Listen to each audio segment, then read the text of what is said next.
یره بادام ګله دا موسم هم نن ډېر ښایسته ښایسته دی راځه چې کچې غوښې کباب را باندې وکړه ها کباب ویلې شوی دی ته راځه لږ ودرېږه او زه په تا باندې کچې غوښې کباب خورم زه ورځم ښه نو کچې غوښې د کباب انتظار دی چې اوس په کله راځي خو دا ثمرګل ډېر سست دی خبرې دا واخله د کچې غوښې کباب دا تاسو راوړو دا خو مه دي په تا نه چې د کچې غوښې کباب را باندې وخوره دا کچې غوښه مې نه یادوله د ګډو غوښه مې یادوله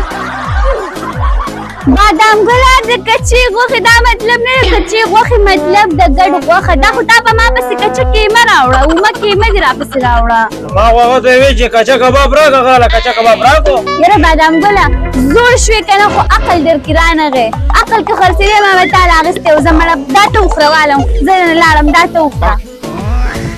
استاد جي سخت زیاتې وې را سره وکړو ورکړه